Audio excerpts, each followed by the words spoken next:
سلام، وقتتون بخیر. مهدی هستم از کانال یونیپس گاید و امروز میخوایم طریقه اپلای کردن توی دانشگاه های سوئد برای مقاطع لیسانس و فوق لیسانس رو خدمتتون ارائه بدیم. سایتی که برای اپلای سوئد برای تحصیلی باید استفاده کنید یک سایت جامع هستش. حالا اینجا شما توی اکسپلورر من میبینید universityadmission.se سایت جامعه اپلای هستش. تعداد 4 تا رشته شخص دانشجو میتونه انتخاب بکنه و ترتیب اون رشته ها رو مشخص میکنه و میتونه ارزیابی کنه. یعنی شما با پرداخت 900 کرون ادمیشن فی میتونید 4 تا رشته خودتون رو به سلیقه انتخاب کنید. فرصت خوبی براتون فراهم میکنه دانشگاه سوئد، چون میتونید گزینه‌های مختلف از دانشگاه‌های رنکینگ بالا، متوسط و پایینتر انتخاب بکنید و بعدش مطمئن باشید که لااقل اگه تو رقابت توی دانشگاه‌های رنکینگ بالا جا موندید، لااقل یه رنکینگ متوسط و پایین هم دارید که اونجا شانستون بالاتر است. این نکته هم در نظر بگیرید که دانشگاه سوئد اسکالرشیپ رو همیشه به رشته شماره 1تون اختصاص میده. یعنی شما وارد رقابت اسکالرشیپ میشید روی رشته شماره 1تون. حالا میریم جلوتر، باز اونجا من مجدد توضیح میدم که جا بیفته براتون. ببینید الان تایم اپلای ما جلوتر داره فیلم میگیریم. تقریبا از اکتبر باید شروع بکنید. الان جولای هستش، من این فیلم رو جلوتر میگیرم. برای همین وقتی شما برید ببینید برای پاییز 2026 چه رشته هایی وجود داره، ببینید خیلی رشته های کمی هنوزم باز نشدن. اینجا وقتی رشته باز باشه به رنگ سبز نشون میده، چون الان تایم اپلای نیستش. بنابراین حالا من اینجا بهتون بگم، حالا تعداد رشته ها رو من یه بار بهتون بگم، چون به پارسال نگاه کنیم میفهمین چه تعدادی ارائه میشه. ببینید این برای پارسال سال گذشته هستش. نزدیک 4269 تا پروگرام و کورس ارائه میشه. بیشترین تعداد پروگرام کورس ها رو توی پاییز میدن و تو اسپرینگ تعدادش خیلی کمتره. حالا بعد اسپرینگ هم بهتون نشون میدم. ببینید اینجا مثلا اسپرینگ امسال رو نگاه بکنید، 1372 تا. شانس ویزا شدن توی پاییز خیلی بیشتر از اسپرینگ هستش و ما همیشه توصیه‌مون این هستش که برای پاییز اپلای کنید. خب من دوباره مثل همون اپلای ویزا که توضیح دادم، قدم به قدم اینو میخوام براتون توضیح بدم که گیج و گنگ براتون نباشه. ابتدا باید برید یه دونه منوی اکانت برای خودتون بسازید. کرییت اکانت رو بزنید. من از قبل ساختم حالا ولی براتون توضیح میدم. اینجا کرییت اکانت رو میزنید. آیا شما شماره پش و نامر سوئدی دارید؟ نه قطعا. برای کسایی که هنوز وارد نشدن ندارن اینا. بس نو رو میزنن. یه ایمیل تعریف میکنید. ایمیلی میزنید.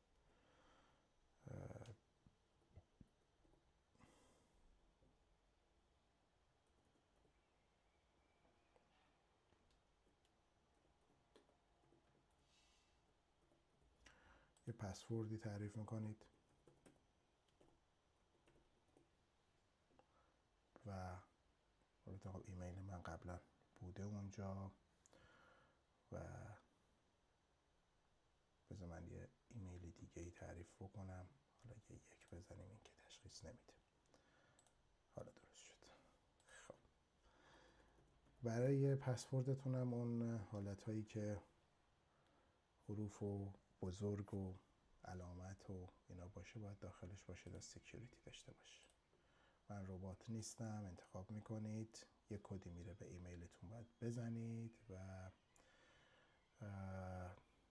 یه چند تا مرحله دیگه داره. بذارید من یک ایمیلی بدم که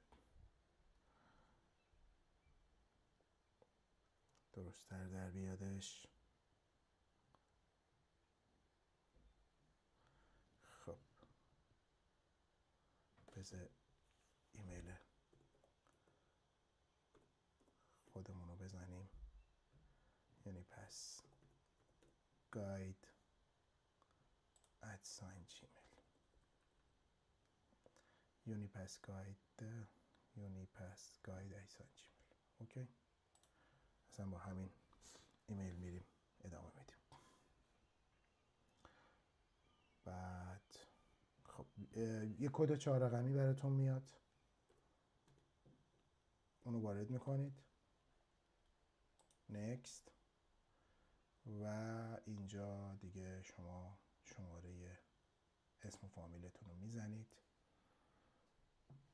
من اینجا اسم و فامیل رو میزنم، تاریخ تولدتون رو مشخص میکنید،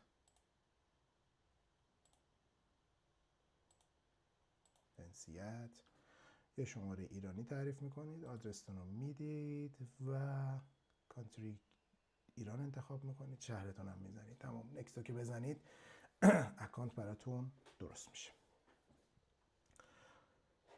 این از طریقه درست کردن اکانت. حالا من میرم با اون اکانت خودم که هستش ادامه میدیم برای لاگین شدن. اکانتی که داشتیم. وقتی اکانتتون رو ساختید دوباره دیگه از اینجا وارد باید بشید،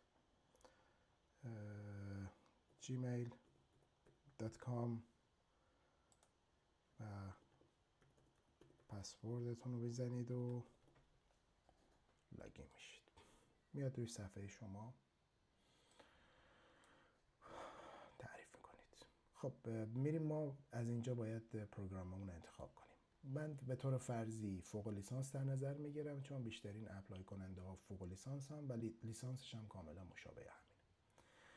وقتی اونجا کلید میکنید اینجا دیگه میتونید بیاد رشتهتون رو انتخاب کنید. برای سال تحصیلیتون رو نگاه میکنید. الان فقط اسپرینگش بازه. شما اون موقع که اکتبر که شدش میرید آتم 2026 انتخاب میکنید. وقتی هم سبز باشه باز. اینجا برای اینکه اشتباه نکنید همیشه پروگرام رو بزنید که فیلتر بشه. ببینید الان فقط 20 تا دونه به من نشون میده. یه چند تا نکته هم بهتون بگم. رشته‌هایی که میخواید انتخاب کنید دیگه اینجا میتونید دانشگاهتون رو انتخاب بکنید. اگه دیدید دانشگاهتون به سوئدی داره نشون میده، ترنسلیت به انگلیش رو بزنید درست میشه. میتونید بر مبنای دانشگاهتون انتخاب بکنید، فیلترش بکنید، بر مبنای سابجکتتون. همه اینا وجود داره که بتونید انجامش بدید و به نوعی این فیلترها رو براتون میذاره. ولی پروگرام رو بزنید که کورسا رو نیاره، چون اینجا یه سری کورسا دارن که خب کورس بهش سرتیفیکیت و دیپلمات تعلق نمیگیره، بابتش هم ویزا نمیدن. بیشتر مناسب بچه‌هایی که داخل خاک سوئد هستن، میخوان یه کورسی توی دانشگاه بگذرونن. تعداد واحدش هم 15 واحد و اینا. اصلا نگاه کنید کورسا رو بزنید 15 واحد توی یه ترم میرن میگذرونن که برای تقویت رزومه کاریشون بیشتر استفاده میشه، یا علاقه‌مندن استفاده کنن، یا در حین تحصیل یه کورسی رو میخوان برن بگذرونن استفاده میکنن. ولی ما اینجا داستانمون پروگرامه. اینجا دوباره میتونید مستر رو بزنید که فیلترش کنه. حالا ما چون تعداد رشته‌های زیادی برای اسپرینگ نداریم خیلی چیز نمیکنم، ولی اینجا این کارا رو انجام بدید. نکته‌ای که باید در نظر بگیرید، ببینید مستر 60 واحدی داریم، 120 واحدی. 60 واحدی یک ساله است. اگه هم توی آتم اقدام بکنید بهتون پشو نامر تعلق نمیگیره، چون کمتر از یک سال رو بهشون شماره شناسایی نمیدن. یه ذره زندگی سخت میشه وقتی توی سوئد شما تامین اجتماعی یا پشو نامر نداشته باشید. من توصیه‌ام اینه که همتون سعی کنید برای 2 ساله هاشون اقدام بکنید که هم پشو نامر بتونید بگیرید، هم یه سال جاب سکیوریتون هم بتونید استفاده کنید. البته 1 ساله هم جاب سکیوریشو داره، ولی خب اون پشو نامر نداشتن و اینا یه مقدار داستانو پیچیده‌اش میکنه. بعضی سری مزایای تو خاک سوئد نمیتونید برخوردار شید. من جمله دیگه حساب بانکی باز کردن براتون دشوار میشه، اصلا شدنی نیست دیگه، انجام نمیدم براتون. بنابراین توصیه‌ام اینه که حتما 120 واحدی ها رو انتخاب کنید. چه نکاتی باید در نظر بگیرید؟ اولا آن کمپس باشه، ریموت نباشه. به ریموت ویزا نمیدن، اشتباه نکنید. اینو چک کنید اینجا. فول تایم باشه چکش بکنید. عذرخواهی میکنم. اینجا پریود تایم چیز زده از کی تا کی هستش، کورس از کی شروع میشه زده، 9 ژانویه شروع میشه، لولش مستر هستش به زبان انگلیسی. اینا رو قشنگ چک بکنید. این هم که بزنید وارد همون دانشگاه میشید و اطلاعاتشون رو انجام میدید. حتما اطلاعات کورس دانشگاه رو انتخاب کنید. یه قسمت هم همیشه تو کورس دانشگاه هست به اسم Specific Requirement. تو Specific Requirement ممکنه یه چیزای بیشتری ازتون بخواد. اینو حتما چک کنید. بعضی دانشگاه ها برای اون رشته منظم توی General Requirement که کلیت داره برای این سامانه یه چیزای جنرال میخوان، مثل نمره زبان، مدرک لیسانستون، ریز نمراتتون و پاسپورتتون، پاسپورت شناساییتون، چیزی که عمومی ازتون میخوان. ولی حالا معمولا اینا عمومیه میخوان، ولی توی اسپسیفیک ریکوایرمنت که شما تشریف میبرید میبینید اونجا مثلا ممکنه ذکر کرده باشه شما حتما 15 واحد مثلا ریاضی گذرونده باشید، 20 واحد فلان گذرونده باشید. یا اینجا مثلا یه نمره زبانی میگه برای فوق لیسانس 6.5 آیلتس کفایت میکنه که بهش میگن انگلیش 6 به سوئدی.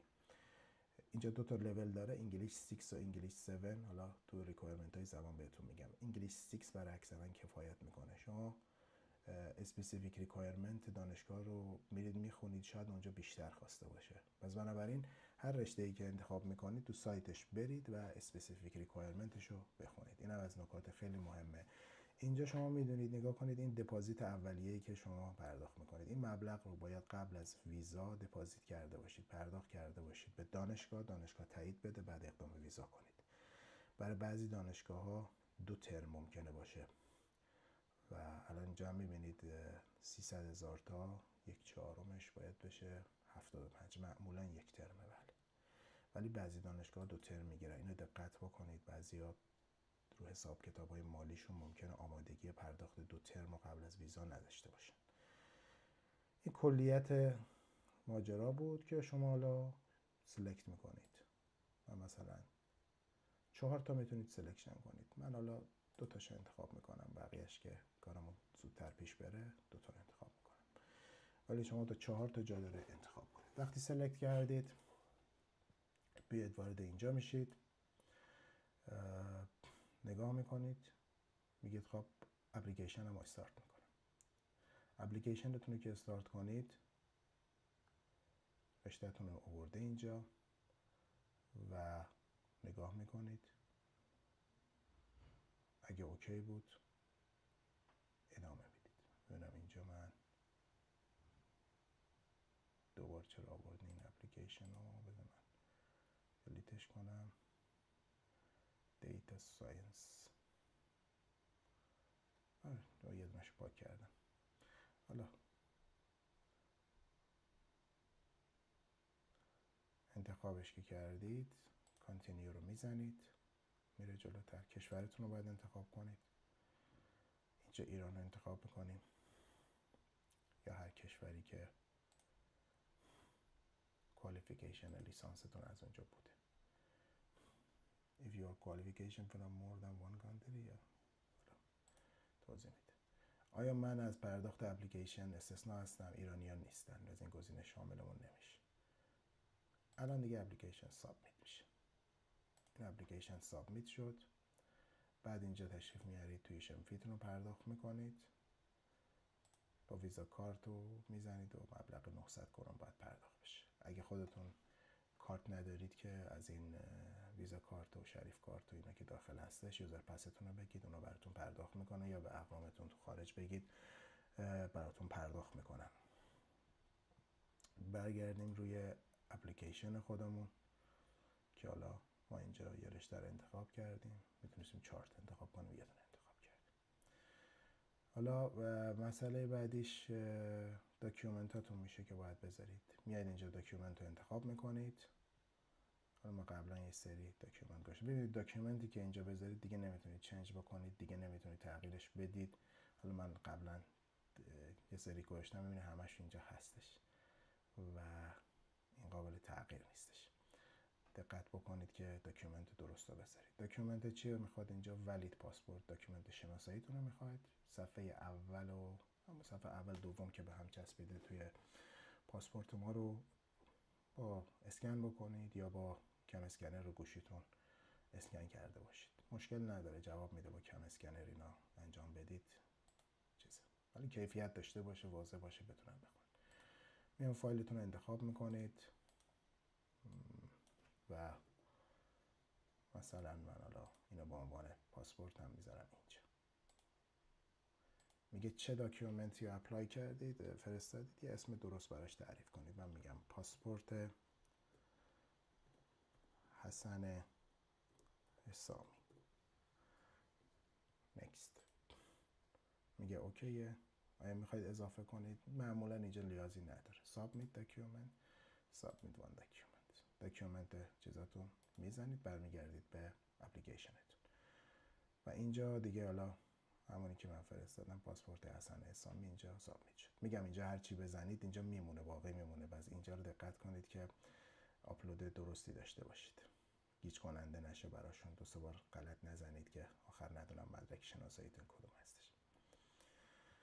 خب وقتی وارد اینجا میشید حالا باید بیاید ایژوکیشنال داکیومنتاتون رو وارد کنید. چی لازم داریم؟ بریم یه بار ببینیم اینجا کانتریا چی میخواد. اینو باز میکنید. خیلی سرراسته دوستان، ادمیشن برای سوئد خیلی سرراسته. اینجا وقتی بیاید ببینید چه داکیومنتی میخواید، کشور خودتون رو انتخاب میکنید و همونجا براتون توضیح میده که جنرال داکیومنتتون چیه، چه نمره زبانی میخواید، همش اینجا دیگه موجود است. خیلی خوب طراحی شده. و خب اینجا شما میبینید که برای فوق لیسانس میگه مدرک کارشناسی، بچلر دیگری باید داشته باشین. چه نمره زبانی باید داشته باشیم. اینجا هم یه براتون باز کنم ببینید نمرات زبانو.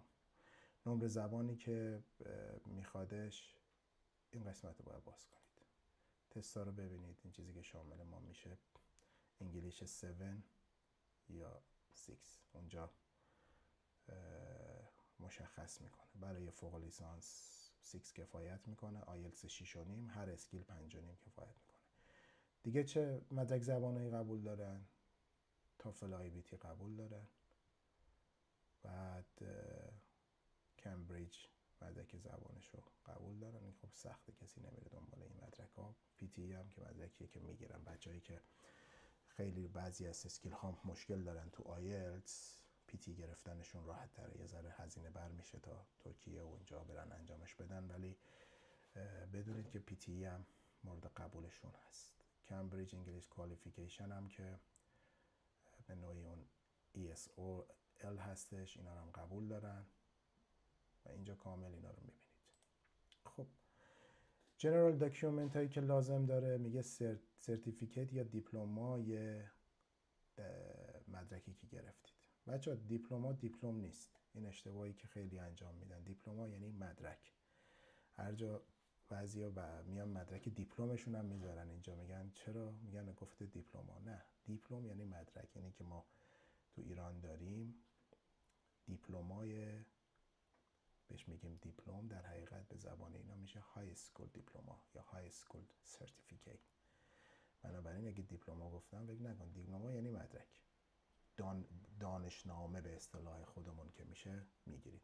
پس شما اینجا باید دانشنامه کارشناسیتون رو بذارید و میگه از یه جای رسمی اکادمیک باید صادر شده باشه. دانشگاهاتون هم دانشگاه‌های آزاد قبول دارن، سراسری ها رو قبول دارن. اکثر دانشگاه‌ها رو میپذیرن، ولی یه سری از این دانشگاه‌های جهاد و اینا دوستان به مشکل خوردن سالهای قبل. اگه غیر انتفاعی هستید، آزادید، سراسری هستید، پیام نور هستید، مشکلی نداره دانشگاهش. اگه دوستایی تو سال آخر هستن این قسمت رو بخونن، خودتون دیگه اینا رو برید بخونید. برای بچهای سال آخر توضیح میده چه مدارکی بیارید. من اینجا دیگه نمیتونم بازش کنم که بخوام ویدیو خیلی طولانی بشه. ریز نمراتتون رو باید بذارید اینجا. اونم ریز نمرات گذاشته میشه. دیگه چه مدرکی میخواد؟ مدرک زبانتون میخواد، مدرک آیلتستون رو میخواد. بعد میگه مدارکی که اسپسیفیک ریکوایرمنت رو میخواد همونه. میری تو دانشگاه نگاه میکنه، هر دانشگاهی اسپسیفیک ریکوایرمنت خاصش داره. شما 4 تا رشته دارید، میبینید 3 تاش اسپسیفیک ریکوایرمنت نداره ولی 4میش داره. برای اون 4میه باید آپلود کنید، چون اینجا سیستم جامعه آپلود میکنید. در حینش هم مثلا میزنید که بر فرض ریزن آورات نمیدونم فلان چیزی که فلان دانشگاه خواسته، یه اسمی تعریف کنید، خود اون دانشگاه متوجه شه که برای اون آپلود کردید. چون سیستم جامعه هر 4 تا دانشگاه دسترسی دارن، اطلاعات رو میدونن که چیه، هر کس بتونه اطلاعات خودش رو برداره. یه جا میبینی سی وی میخواد، سی وی تو باید بذاری فلان دانشگاه خواسته، میزنید دانشگاه دالرنا سی وی مثلا، بدون سی وی رو برای اون گذاشتید. و بعضی جاها انگیزه نامه میخواد، خیلی دانشگاه تو اسپکی رو کامنتش برید انگیزه نامه میخواد، باید بزنید. مثلا میبینید 4 تا دانشگاه هر باشون هم انگیزه نامه میخوان، پس میزنید SOP مثلا دانشگاه فلان، SOP برای دانشگاه فلان، SOP. نیازی نیست یه SOP بذارید برای همه دانشگاه، ولی تو عنوانش مشخص بکنید که چیه. اینا بهتون میگم که شفاف بشه، گیج نشید، نکاتی که خیلی گیجتون میکنن. تو عنوانش مشخص کنید که اون دانشگاه بدون این SOP رو برای اون نوشتید، یا برای اون رشته. یه وقت 2 تا رشته توی دانشگاه انتخاب کردید، بنویسید این SOP مثلا اینه، چون SOP قرار نیست شبیه هم باشه. با توجه به رشته‌ای که انتخاب میکنید کاستومایز میشه، به اون سبک میره. پس اینم مدارک اسپسیفیک ریکوایرمنتی بود که باید شما چک میکردید.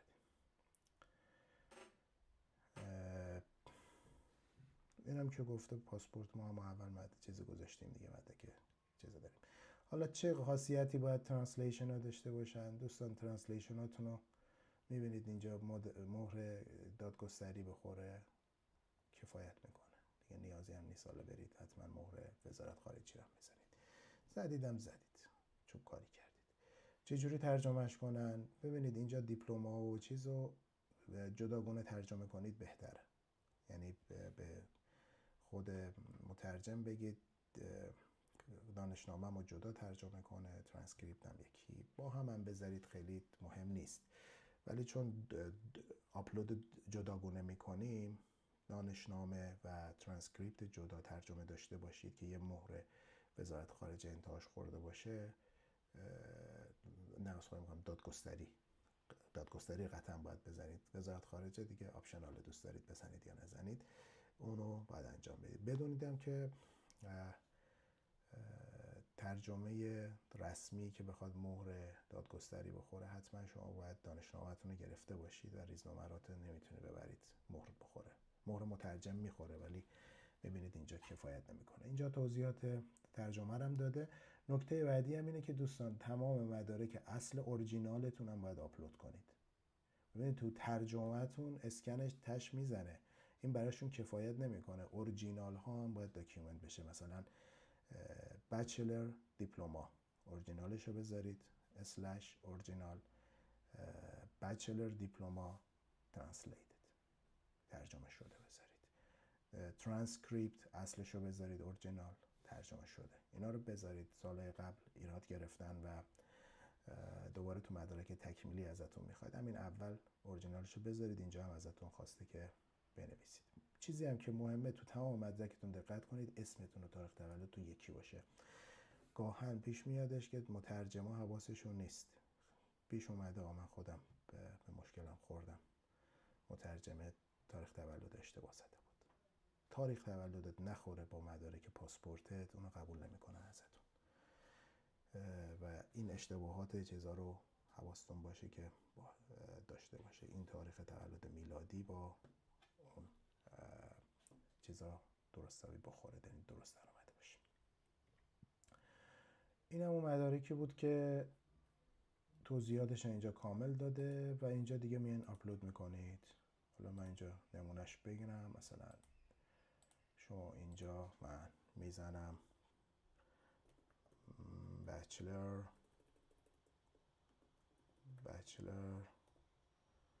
ارزم به حضور شما که اورجینال،